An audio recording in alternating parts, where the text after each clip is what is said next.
Tell you what, I'm a sucker for a Watchfire. These things are badass. So they're in all the arenas, they're jumbotrons, they show ads. The two I have are full color. They're two-sided, so I'm gonna try and utilize both sides in our private end of the building. During Hurricane Ian, my wife, Cameron, and I retreated to the shop to protect our investment. The day before, my guys and I cleared the whole front half of the building.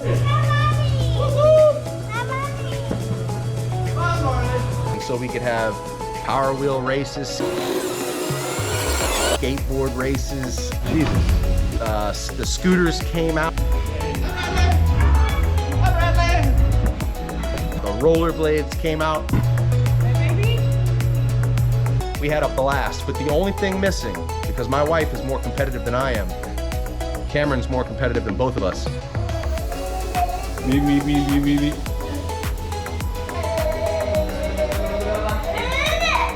Was a scoreboard, because I was whooping their asses out there.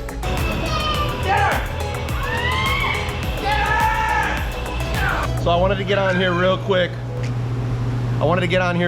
And just thank Watchfire. So they've been behind us every step of the way. Today we are installing our 24-inch by 12-foot long double-sided full color Watchfire, because we've got shit to say. So what we're doing now is we are creating our measurements for what we're gonna water jet out of some 1/2-inch steel plate for the headers of our I-beam dual legs for support, to support this Watchfire. We've got some 6-inch I-beam. We're gonna make some 12 by 12 square footers, if you will.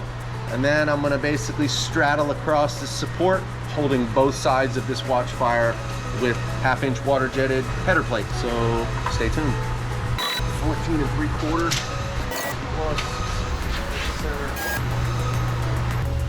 I hate to quote Billy Madison, but then again, I love Billy Madison. So I bought a Watchfire for the side of my metal warehouse because I've never seen a Watchfire in the side of a metal warehouse. And to be honest with you, I've always wanted to see a Watchfire in the side of a metal warehouse.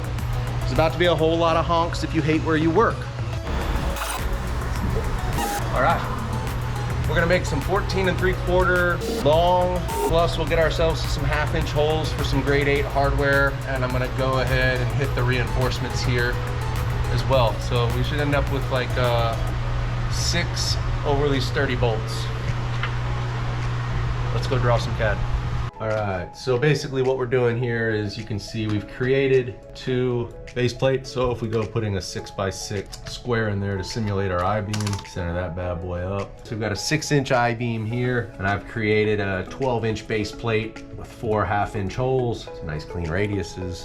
One trick when you're cutting your own stuff on a water jet, don't profile your piece twice. That cut can separate the left from the right bracket, and you just saved yourselves, I don't know, probably 40 bucks. All right, so these Watchfire brackets, we're gonna cut them out of some 1/2-inch steel, but I'd like to know that what we're gonna spend all that time cutting at, I don't know, 8 inches a minute is correct. So we're cutting some template stuff out of some real thin gauge aluminum, so we can make sure it's worth our while cutting the good stuff.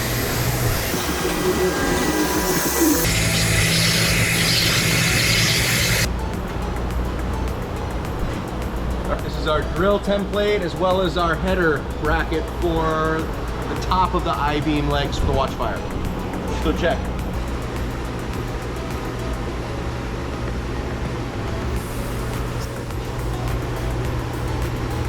I'm not afraid to admit it, I messed up. You can see here, my line should have been back.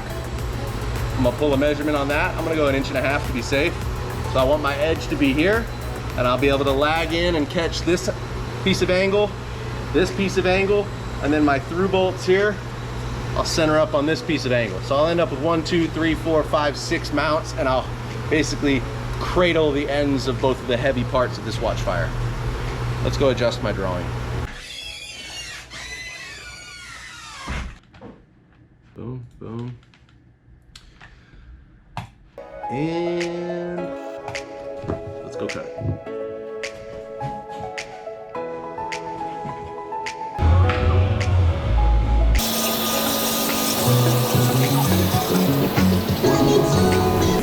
So here we go. We are casting our headers and our footers for the I-beam leg supports for our 2-foot by 12-foot Watchfire.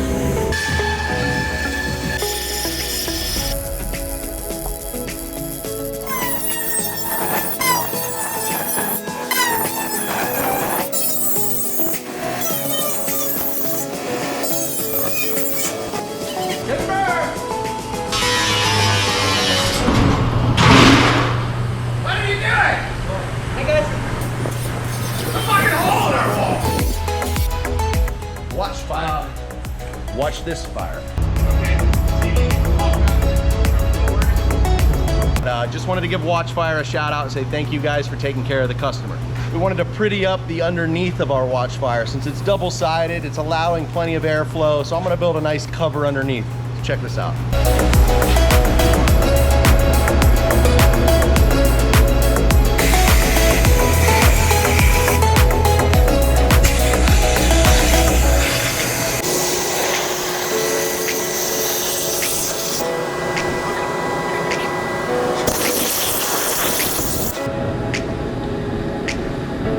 So like I said earlier, Watchfire's been good to us, helping us get set up. They got us our second Watchfire. So we figured we'd brand the bottom of ours, which looked kind of naked. So fresh out of the powder coating ovens. Trying to make Watchfire proud over here. Let's go put it on.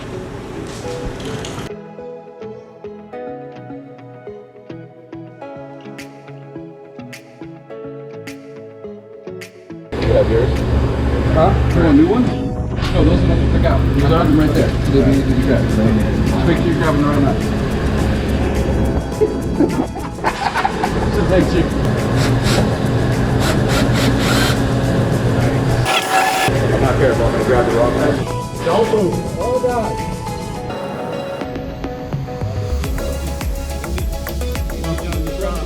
I'm behind them. Welcome to the shop. All right, guys, bear with me. We've got lathes, mills, and water jets running.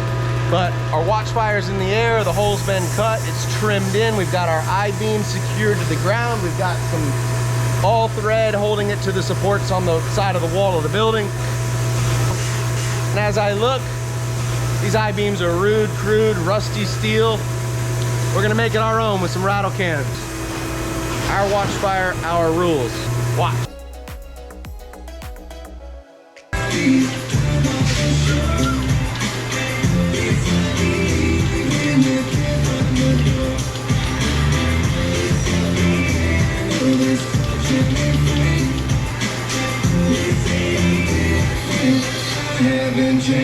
Boom, boom, and let's go cut. Just kidding. This is Ryan. Oops, thought I turned that off.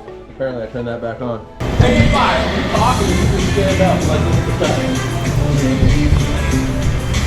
Stop, you're on camera.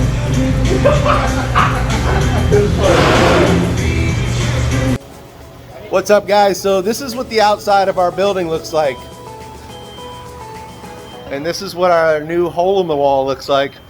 And that's what Justin looks like. And this is what's going in. So shout out to Watchfire. Shout out to everybody that helped make this happen. Shout out to Watchfire and Anthony for landing number 2 here in the building.